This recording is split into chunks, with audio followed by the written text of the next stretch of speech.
Hello there.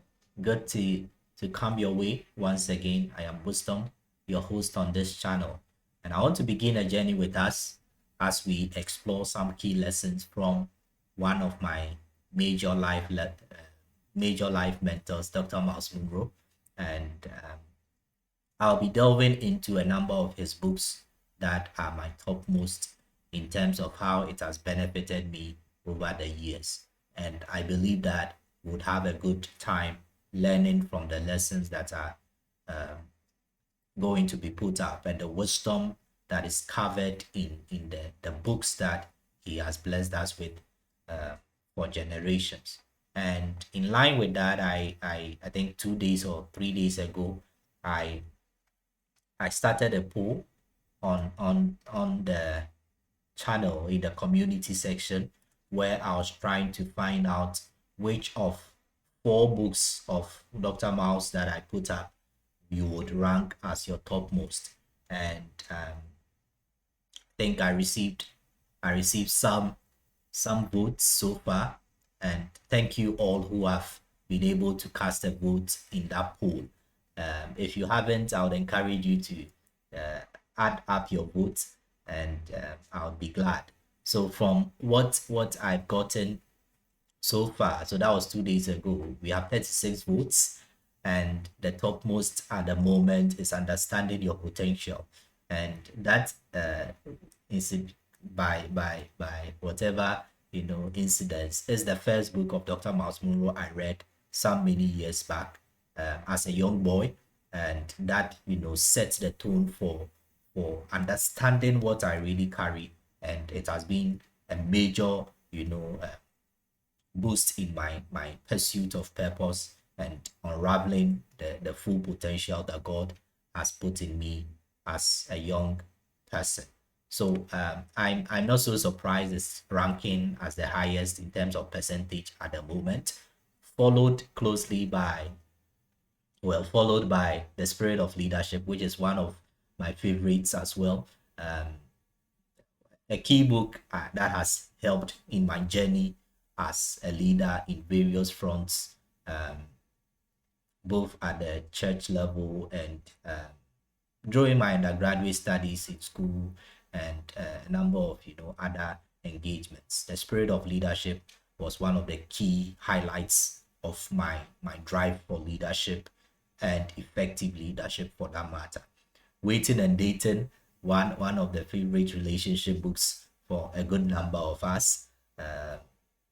The Glory of Living, one of my favorites as well. So I decided to just put up four of my favorites. I have read a lot of his books, and I decided to do a poll with this four.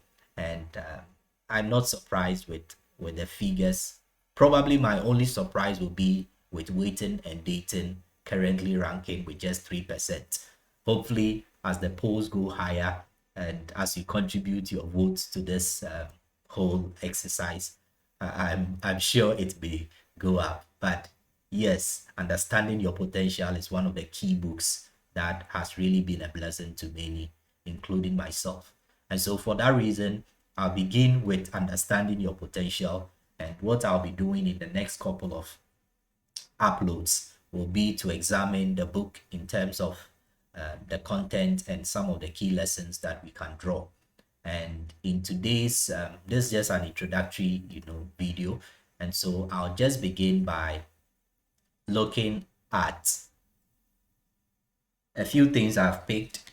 So going back to the book, and it's been many years, but going back through the book with us on this journey, I'll begin with a foreword, and I think the foreword in itself is a whole message, and it was written by Jerry Horner. Jerry Horner. Okay. So yes, so we have the book up on screen. This is a soft copy version of Understanding Your Potential, the expanded version, and or the expanded edition. So if you have what it takes to get a hard copy, I would recommend that you buy one if you are yet to read this important book. And if you don't, or you are limited in terms of getting the book, I'll place a link in the description where you can download a free copy of this from my drive. Okay. So generally, the book ignites in you a certain sense of urgency to work on identifying the potential that you have and how you need to discover the hidden you, as the subtitle of the book says, discovering the hidden you. So it helps you to see that you have a lot that is captured in you that you are not making use of. There's a lot of potential, there's a lot of ability, there's a lot of talent, there's a lot of skill, there's a lot of wisdom, a lot of knowledge that is hidden in you as an individual. And God, by design, has set you up to be an important asset to your world. However, we have a lot of us that are not able to understand this potential that we have, even to the point of discovering it and then using it to the maximum. And the whole idea of the book is to ignite, therefore, in you that that sense of understanding that I am filled with a lot of potential. I am a whole package that, if discovered, can be a major contribution to myself, to my world, and to my generation. And the foreword, which is written by Jerry Horner, now Dr. Jerry Horner, is very critical. It points out a few things, a few anomalies with society, and I believe that is still the case today, where the first thing he mentions in the foreword is the easy approach that many people are looking out for. The easy approach that many people are looking out for. So we are looking for shortcuts. Young people, young men, young women, many people are looking for shortcuts to success, are looking for how I can cut corners to make it. And so we are not interested in being productive through hard work. We are not interested in going the hard way, going the way of, gauging our abilities to the full. We are always looking for a shortcut, to the top. And this, in our current world where things are a fast-paced world, fast food, fast this, fast that, it's common to have people, having their potential so much unused because they are looking for how they can get to the top through a quick means.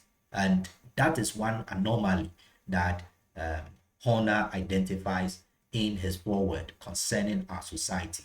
The second he talks about is how we goof off rather than maintain diligence in activities or tasks that we are supposed to be doing. So we have a lot of laziness that is shrouding our potential. Many people are lazy, many people are not willing to put in the work. They are not willing to put their hands to the plow and give it their all.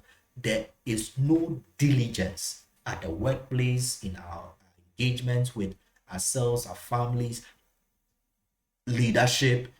Everywhere there is a lack of diligence. People are not diligent, and that is affecting the potential that we could, harness in our individual and social engagements. The third he talks about is that the society seems to be promoting work ethics that is all about what is due me rather than what do I have to offer. So what do I owe the society? What do I owe the community? What do I owe to the workplace? What is my contribution?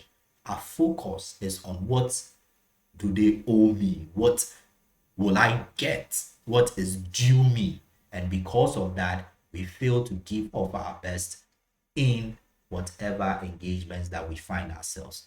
And another point is where we find a lot of people within our society now very selfish. And so in terms of knowledge, in terms of possessions, people are not willing to offer help, and so we rather shrug off our shoulder rather than be of some help to another person. Extension of help has become scarce. Everyone for himself, everyone for herself, and the society is lacking that sense of community where individuals would be there for each other. And that is an anomaly within our society. And the next one, probably the final one I'll talk about, is what he refers to as we sitting out, or avoiding problems rather than facing them head on. So within our society, within our time, we have a lot of people that are dodging. So the avoidance approach to dealing with issues. So would rather run away from the problem rather than solve the problem. If we are faced with certain difficulties at work, in our personal lives, in our personal engagements, certain difficulties come our way, rather than trying to sweat out a solution, we'll rather choose the easy way out by avoiding the problem or running away from the problem, blaming it on someone else and all of that. And that is an anomaly. That is a problem with our society, with our generation. And these are key things that he highlights as anomalies within our society. And I think these are things that it's important that we ponder over and see how within our individual capacity we can make some changes. And along the line, as we go through the book, I believe that we'll learn a good number of things that can help us. And he identifies three groups of people in the foreword. He mentions the few people who are making things happen.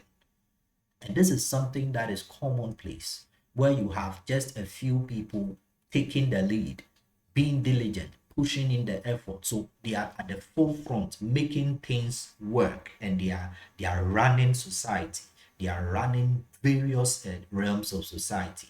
And these are the few that seem to be working out their potential, so to speak. And then there is the many. There are the many who are just watching things happen. So many have become like spectators in this life. So they watch as people are making the strides, people are putting in the effort. They are just watching as spectators, either cheering on or criticizing. They are not putting themselves into the fold to be contributors to the development of society. They have become spectators, and we have many of such people. And the final group is the overwhelming majority who have no idea of what is even happening. So they don't even know that there's a show going on. They don't even know that there's an activity of progress that is set in motion. So they are not even spectators. They don't even know that there's something happening. And these are individuals that have not even had any idea of their potential and their place in the contributions that society expects from us. And these three groups of people, you want to ask yourself, where do you fall? Are you among the few who are making things work, who are carrying out diligently and making things work? Are you amongst the many who are just watching, the spectators of this life and this world? Or you are amongst also the overwhelming majority who don't even know what is happening? They are just in this life, they wake up, they don't even know what is going on. They have no idea that there's a show ongoing. And I would want to read one important thing that he says concerning the book. And I think this gives us an idea of what the whole book, Understanding Your Potential. And based on the community vote so far, you would see why this book, is so critical to many people. And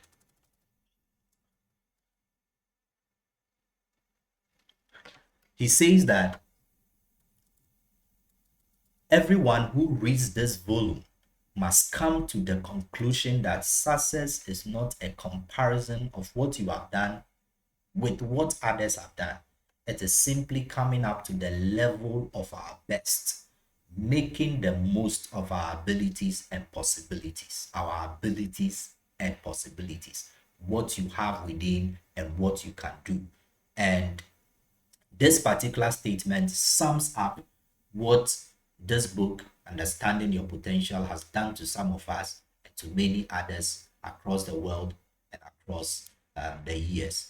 And it is the fact that just as I did some many years back, come to that conclusion that there is a potential that I have, that I needed to stop comparing myself to others because we are not from the same background, the same training. We don't have the same resources. However, I have a certain ability, a certain potential that if I'm able to now focus on that potential and work it out to the best of my ability, then I would also become someone who is significantly contributing to the success of my world and my personal development. So through this journey of running through understanding your potential, I believe that we would all come to that conclusion that success is not a comparison of what you have done with what others have done. It is you coming up to the level of your best and making the most of your personal abilities, your God-given talents, your God-given skills, and all that, and the possibilities that are all around you to become the best that God wants you to become. And the preface, which will be the last that we will end with, also gives us some idea of what we expect from the book from Dr. Myles Munroe. And in the preface, he talks about the wealthiest spot on this planet. And the wealthiest spot on this planet, he says, is not the fields of Kuwait, the oil fields of Kuwait, Iraq, Saudi Arabia, or the gold and diamond mines of South Africa. The place he tells us identifies as the wealthiest and richest on planet Earth is the graveyard or the cemetery. And this is where a lot of potential is buried. Sadly, many people have died with the great potential that was embedded in them, probably through no fault of theirs. And we find that many have died with what they could have contributed to the world. Dreams that never came to pass, songs that were never sung, books that were never written, potential that was never developed, that remained just potential. We didn't see the end of that potential. And I must say that over the years, I had trouble, getting that courage to write my first book. And it took a time before I realized that I needed to put in, my best and come out with a book. Sometimes you doubt your ability, you doubt whether people would even want to listen to what you have. And it's difficult, but thankfully, I got over it and was able to publish my first two books in 2017. And in 2019, I followed up with another two sets of books. So there's a lot that is hidden in us. And if we don't come to the point where we understand that we have potential and we discover this potential, we will not be able to go far. So you want to ask yourself a number of questions. You want to ask yourself, who am I? Why am I here? How much potential do I have? What am I capable of doing? By what criteria should I measure my ability? Who sets the standards? By what process can I maximize my ability? And what are my limitations in terms of my potential? So these answers will lie in our ability to know what God has deposited in us as potential and our ability to live a fulfilled and effective life. And when we go through the book, I believe that you will come to a point of answering these questions and being able to maximize all that God has put in you. Understanding your potential is very key, and I hope you would have a good journey going through this book. Thank you so much. And once again, I'll encourage you, if you have not yet participated in the community poll I have put up, please do. I'll be glad if you do. It's on some 4 key books that I've put up. I want to see what your thoughts are in terms of ranking it, your topmost read from these 4 books: The Spirit of Leadership, Waiting and Dating, The Glory of Living, and Understanding Your Potential.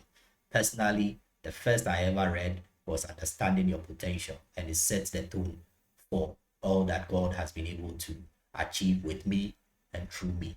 Thank you, and stay positive.